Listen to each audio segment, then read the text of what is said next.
औज़ुबिल्लाहिमिनश्शैतानिर्रजीम बिस्मिल्लाहिर्रहमानिर्रहीम। मोहतरम स्टूडेंट्स, अस्सलाम वालेकुम।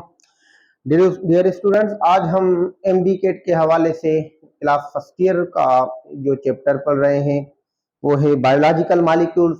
उसके एक इम्पॉर्टेंट टॉपिक पर डिस्कस करने वाले हैं। लास्ट टाइम जो लेक्चर हमने रिकॉर्ड किया था उसमें हमें कार्बोहाइड्रेट का मोनोसेक्राइड्स और conversion of Fischer projection into Haworth projection, यानी ओपन चेन से हमने रिंग स्ट्रक्चर में कन्वर्ट करना सीखा था कि कोई भी मोनोसेक्राइड ओपन चेन में हो तो हम उसे रिंग फॉर्म में कैसे कन्वर्ट कर सकते हैं। ये वीडियो मौजूद है। तो आज हम पढ़ेंगे ओलिगोसेक्राइड, क्योंकि हमने मोनोसेक्राइड्स को तकरीबन डिटेल में डिस्कस कर लिया है, उनकी प्रॉपर्टीज वगैरह सब कुछ। तो आज हम जो डिस्कस करने वाले हैं वो है हमारा टॉपिक ओलिगोसेक्राइड्स। मैंने आपको पहले भी बताया है कि जो कार्बोहाइड्रेट्स हैं they have been categorized into three categories. उन्हें तीन कैटेगरीज में डिवाइड किया गया है। उसमें पहली जो कैटेगरी थी वो थी मोनोसेक्राइड। अब जो सेकंड कैटेगरी है वो है ओलिगोसेक्राइड्स। यानी ये जो ओलिगोसेक्राइड्स हैं this is one of the categories of the carbohydrates. ये भी कार्बोहाइड्रेट की कैटेगरी है, लेकिन ओलिगोसेक्राइड्स को समझने के लिए it is necessary to understand about the fructose. Fructose के बारे में ये जरूरी है, हमें पहले जानना चाहिए कि फ्रक्टोज क्या है और वो कैसे रिंग स्ट्रक्चर या ओपन चेन बनाती है। तो मैं आपको बताता चलूं, ये हमने कन्वर्शन पढ़ी है, तो ये मैंने फ्रक्टोज की यानी ऐसा समझे कि ओपन चेन बनाई है। एक्चुअली जो फ्रक्टोज है this is one of the hexose sugar. ये हेक्सोज शुगर है, ये फ्रूट शुगर है। It is found in the fruit, ये फ्रूट में मिलती है और मेरे ख्याल से ये मोस्ट अबंडेंट मोनोसेक्राइड है।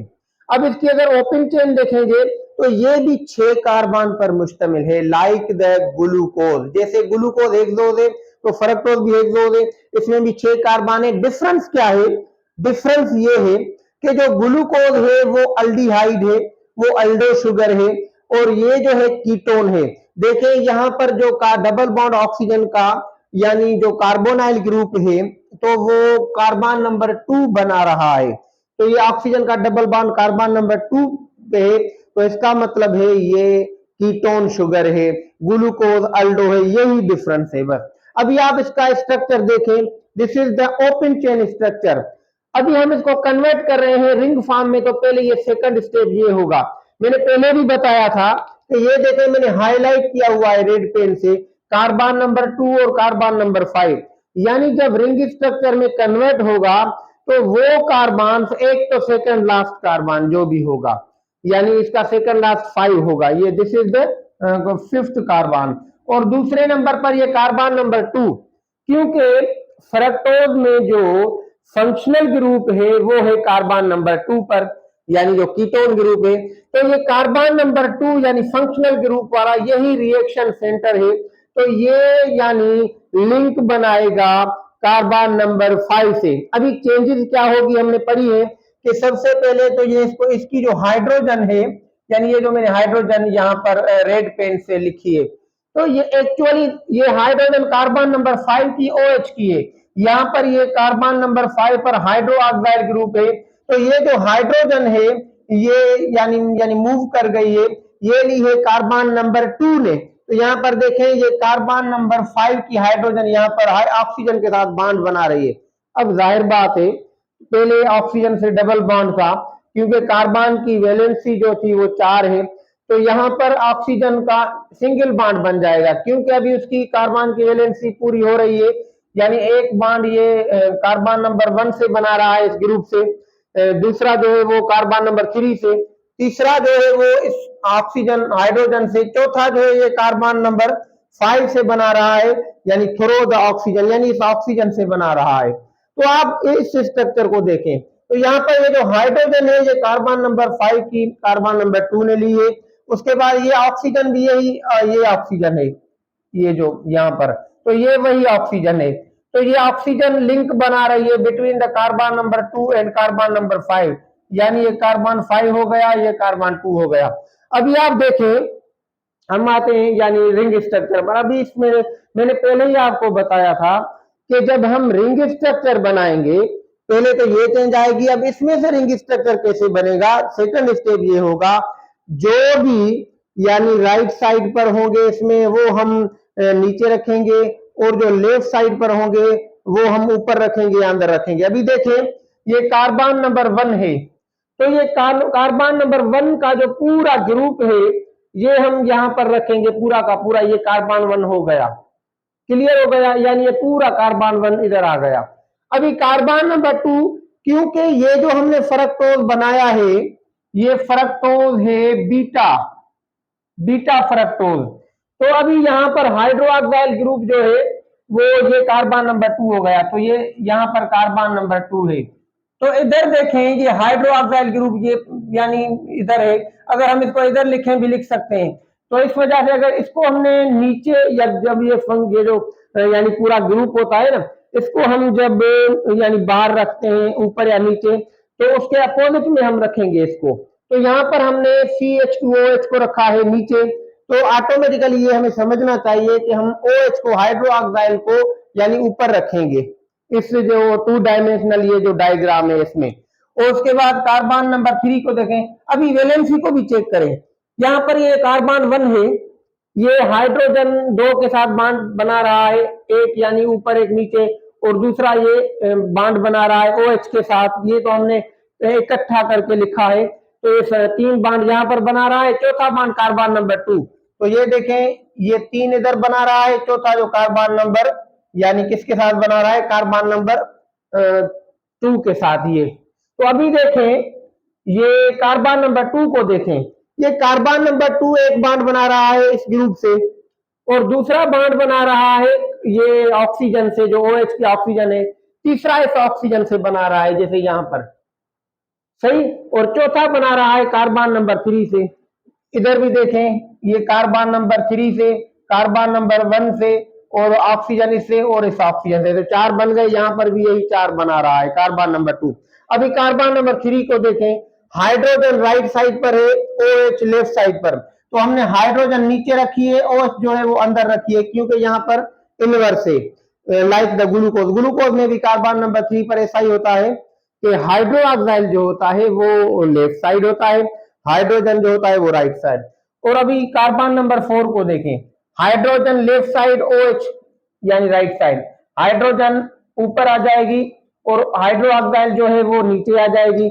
अभी ये 2 बांड तो कार्बन नंबर 4 के ये हो गए, और 2 बांड कार्बन नंबर 3 और कार्बन नंबर 5 से, कार्बन नंबर 3 और कार्बन नंबर 5 से, तो इसकी भी वैलेंसी पूरी है। कार्बन नंबर 5 को देखें, यहाँ पर ये कार्बन नंबर 5 एक बांड बना रहा है कार्बन नंबर 6 से, ये 6 हो गया, तो ये एक बांड बना रहा है 6 से। दूसरा बांड बना रहा है हाइड्रोजन से, तो ये हाइड्रोजन हो गई। तीसरा बांड बना रहा है ये कार्बन नंबर 4 से, तो ये कार्बन नंबर 4 हो गया। चौथा बांड बना रहा है ये इस ऑक्सीजन से, ये ऑक्सीजन है। अभी ये ऑक्सीजन जैसे इस ओपन चेन में कार्बन नंबर 2 को और कार्बन नंबर 5 को लिंक कर रही है, तो यहां पर भी देखें कार्बन नंबर 2 और कार्बन नंबर 5 को ये ऑक्सीजन लिंक कर रही है, तो ये फ्रक्टोज की स्ट्रक्चर बनेगी। मोस्टली जो फ्रक्टोज होती है वो फ्यूरानोज बनाती है, पायरानोज भी बनाती है, उसमें थोड़ी चेंज होगी, लेकिन मोस्टली देखा गया है कि वो फ्यूरानोज बनाती है। तो ये स्ट्रक्चर बनेगा, क्योंकि ये हेक्सोज शुगर है, तो जब हम फ्यूरानोज बनाएंगे यानी 5 मेंबर रिंग बनाएंगे, तो इसके 2 ग्रुप जो है वो हम बाहर रखेंगे, क्योंकि राइबोज जो है वो 5 कार्बन शुगर है, तो इसीलिए उसका एक हम आउटसाइड द रिंग रखते हैं, बाहर रखते हैं। लेकिन क्योंकि ये हेक्सोज है तो एक ग्रुप दूसरा भी बाहर आ जाएगा, यानी अब 6 कार्बन वाली शुगर को हम 5 मेंबर में बना रहे हैं, तो 2 जो हमारे ग्रुप हैं CH2OH वो आउट ऑफ द रिंग होंगे। राइबोज में क्योंकि वो 5 कार्बन शुगर है, तो उसमें एक यानी CH2OH जो है वो आउट ऑफ द रिंग होगा, यहां पर 2 होंगे। अब मैंने जो स्ट्रक्चर बनाई है ये मैंने अल्फा फ्रक्टोज बीटा फ्रक्टोज की बनाई है।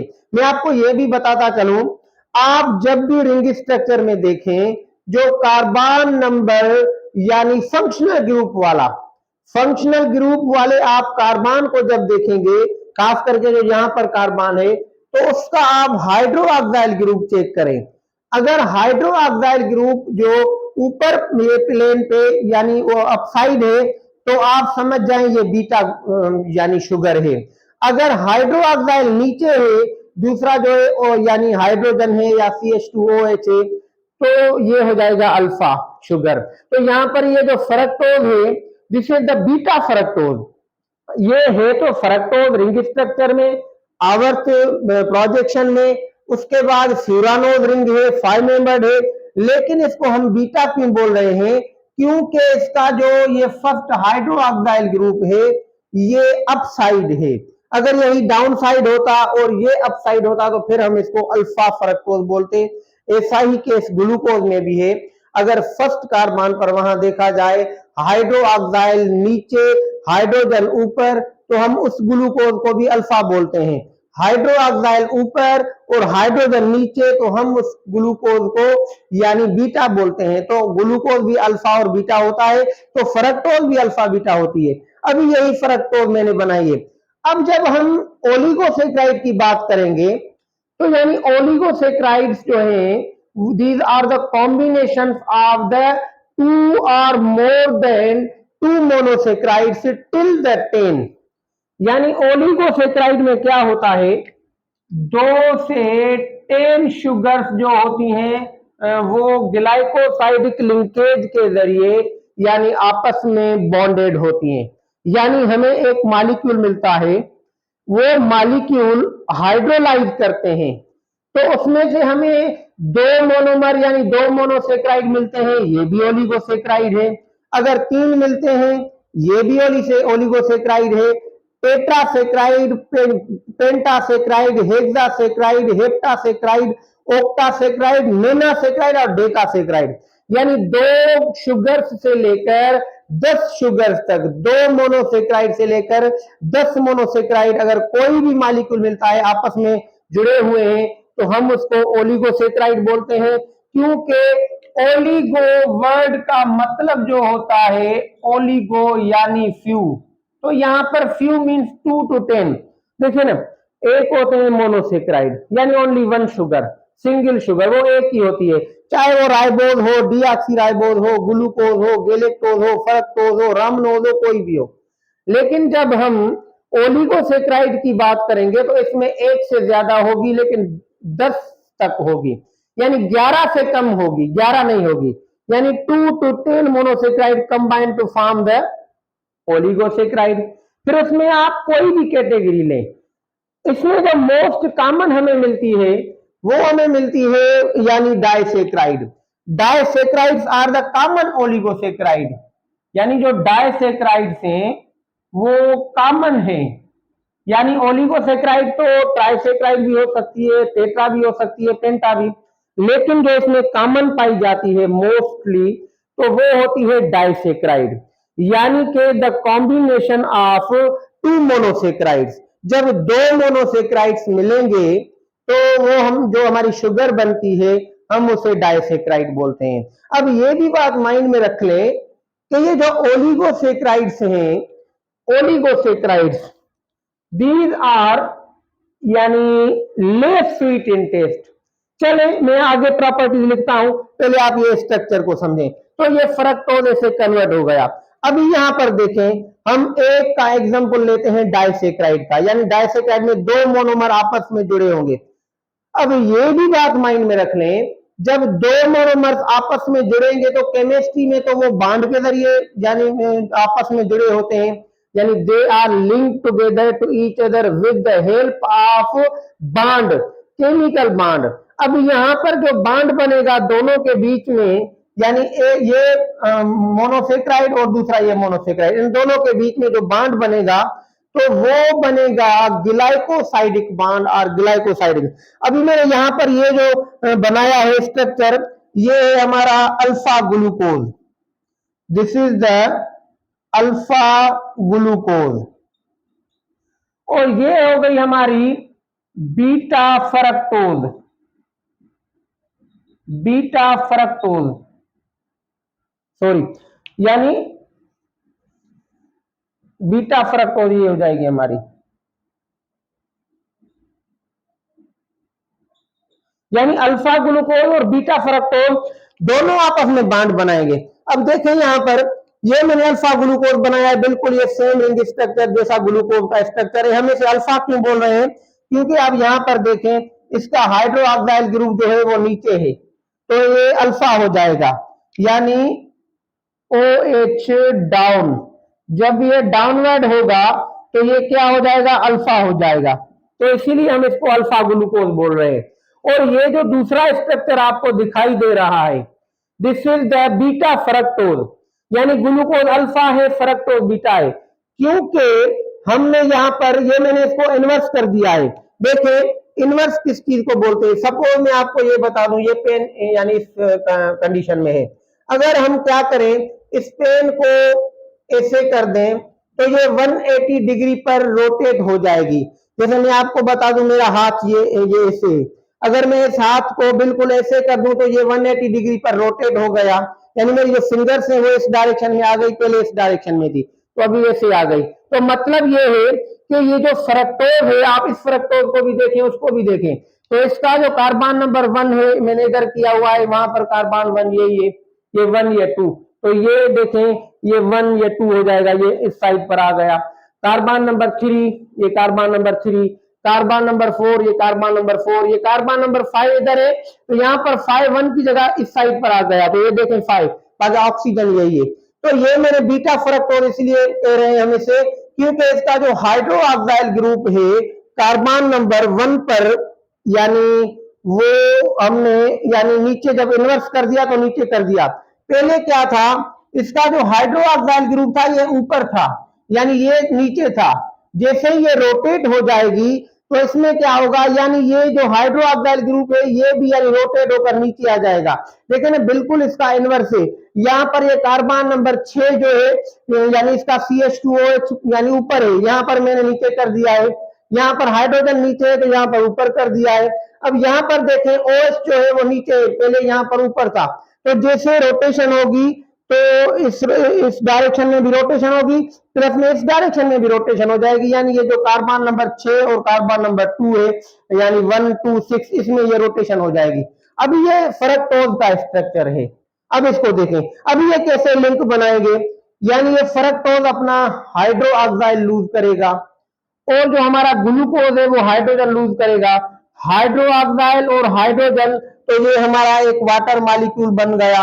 अब यहाँ पर रिएक्शन कौन सा हुआ? कंडेंसेशन, जिसे हम डिहाइड्रेशन भी बोलते हैं, ये हमने पढ़े हैं, यानी वाटर रिमूव हुआ, इसीलिए हम इसे डिहाइड्रेशन बोल रहे हैं, removal of water molecule. Condensation यानी ये ज्वाइन हो रहे हैं, कंडेंस हो रहे हैं, एक दूसरे के करीब आ रहे हैं, तो इसीलिए हम इसे कंडेंसेशन बोलते हैं। अभी ये रिएक्शन हो गया, आफ्टर रिएक्शन ये मॉलिक्यूल बन गया, ये डाइसेक्राइड बन गया। अभी आप इस डाइसेक्राइड को देखें, यानी मोनोसेक्राइड में और ये डाइसेक्राइड में क्या फर्क है? ये OH और OH नहीं है यहाँ पर, तो यहाँ पर ये लिंक बनी हुई है।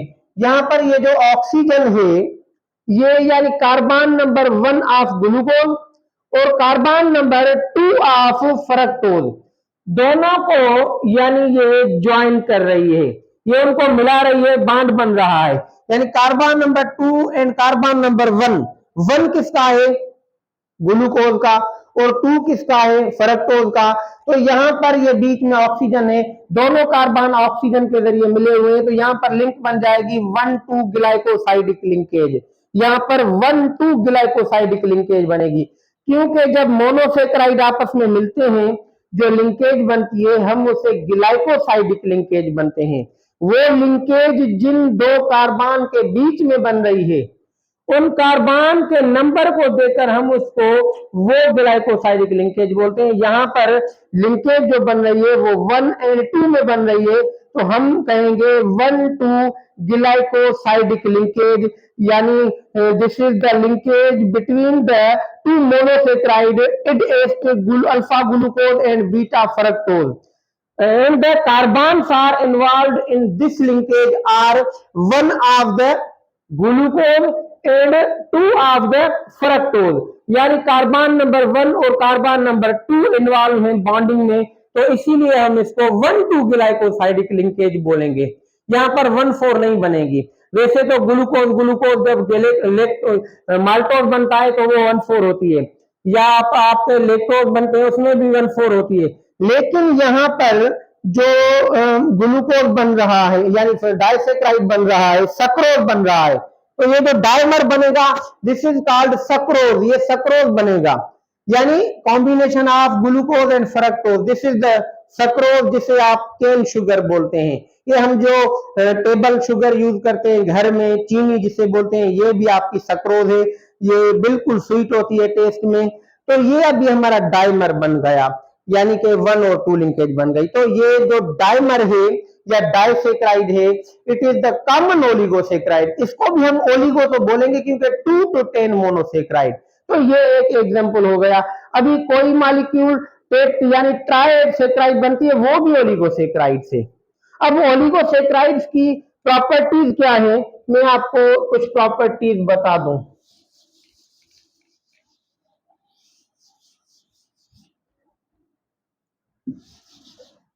अब देखें इनकी जो प्रॉपर्टीज हैं, नंबर 1 2 to 10 मोनोसेक्राइड्स होते हैं इसमें, यानी जब हम इसको हाइड्रोलाइज करेंगे तो we gain 2 to 10 monosaccharide on hydrolysis. Clear, यानी they can be further hydrolysed. जैसे मोनोसेक्राइड फर्दर हाइड्रोलाइज नहीं होते, लेकिन ये होते हैं। उसके बाद यानी ये लेस स्वीट देन मोनोसेक्राइड्स, ये मोनोसेक्राइड से कम मीठे हैं, यानी वो ज्यादा मीठे हैं। ये हैं तो ये भी मीठे, लेकिन ये उनसे कम मीठे हैं। और उसके बाद लेस सॉल्यूबल देन मोनोसेक्राइड, ये लेस सॉल्यूबल है तो सॉल्यूबल। सॉल्यूबल जब ये सवाल आएगा कि आर दे सॉल्यूबल, तो हम लिखेंगे बिल्कुल सॉल्यूबल है, लेकिन कंपैरेटिवली मोनोसेक्राइड के ये लेस सॉल्यूबल है। और इसमें यानी अगर आप इनकी रिड्यूसिंग एजेंट के हवाले से बात करें तो सक्रोज को छोड़कर बाकी जो आपके 2 डाइसेक्राइड हैं वो रिड्यूसिंग एजेंट्स हैं, यानी इनमें जो कॉमन है वो है डाइसेक्राइड। मोस्ट कॉमन जो है वो है डाइसेक्राइड्स। तो डाइसेक्राइड में आप कौन से आते हैं मैं आपको बताता चलूं, यानी माल्टोज हो गया, माल्टोज।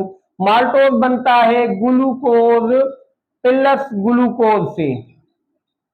उसके बाद आपका सक्रोज बनता है, यानी ग्लूकोज प्लस फ्रक्टोज।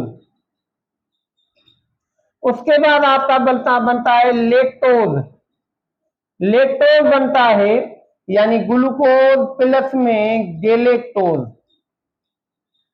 तो ये आपका यानी हो गया डाइसेक्राइड। अभी मैं आपको एक ट्राइसेक्राइड का भी एग्जांपल बता देता हूं। ट्राइसेक्राइड, ट्राइसेक्राइड यानी जिसमें 3 मोनोसेक्राइड हो, तो उसमें यानी ये जो सक्रोज है यानी ग्लूकोज प्लस में फ्रक्टोज, और इनके साथ अगर आप गेलेक्टोज ऐड कर देंगे तो ये जो मॉलिक्यूल हमारा बनता है इस 3 से, इन्हें हम बोलते हैं रेफिनोज। तो ये रेफिनोज जो है it is the example of trisaccharide, यानी ये भी ओलिगोसेक्राइड हो जाएगा क्योंकि 2 to 10 monosaccharide combine to form the oligosaccharide. तो इसमें 3 मोनोसेक्राइड्स हैं, कौन से, गेलेक्टोज, ग्लूकोज और फ्रक्टोज। ये भी यानी ऐसा समझे कि जो आपकी सक्रोज बन रही है फ्रक्टोज और ग्लूकोज, उसमें आप यानी ग्लूकोज से लिंक करवाएं गेलेक्टोज की, तो ये जो आपका बन जाएगा ये रेफिनोज बन जाएगा। It is ट्राइसेक्राइड। क्लियर हो गई बात। तो ये जो हमारे ओलिगोसेक्राइड्स होते हैं ये हमारे पॉलीसेक्राइड से ज्यादा स्वीट होते हैं, मोनोसेक्राइड से कम। पॉलीसेक्राइड से ज्यादा सॉल्यूबल होते हैं और यानी पॉलीसेक्राइड से ज्यादा, मोनोसेक्राइड से कम सॉल्यूबल होते हैं। इनके टेस्ट में भी थोड़ा फर्क होता है और ये भी क्रिस्टल्स बनाते हैं। बाकी ये बात आप माइंड में रख लें, यानी आपका माल्टोज और लेक्टोज ये रिड्यूसिंग एजेंट हैं। These are reducing agents. Maltose और लेक्टोज आर रिड्यूसिंग एजेंट। जो सक्रोज है ये रिड्यूसिंग एजेंट नहीं है। क्योंकि इसमें यानी सक्रोज में जो रिएक्शन सेंटर हैं दोनों, वो आपस में बांड बना रहे हैं, तो इनमें कोई हाइड्रोक्साइल ग्रुप फ्री नहीं है, तो इसीलिए यानी रिएक्शन सेंटर में फ्री नहीं है, इसीलिए हम इनको यानी नॉन रिड्यूसिंग एजेंट बोलते हैं। बाकी ये दो डाइसैकराइड जो हो गए, दीज आर रिड्यूसिंग एजेंट्स, ये बात माइंड में रखें। तो ये इनकी प्रॉपर्टीज हैं। तो इंशाल्लाह इसमें कोई भी कंफ्यूजन हो तो आप सवाल पूछ सकते हैं। इंशाल्लाह हम नेक्स्ट लेक्चर में पॉलीसेक्राइड को डिस्कस करेंगे। Wish you best of luck. Allah Hafiz.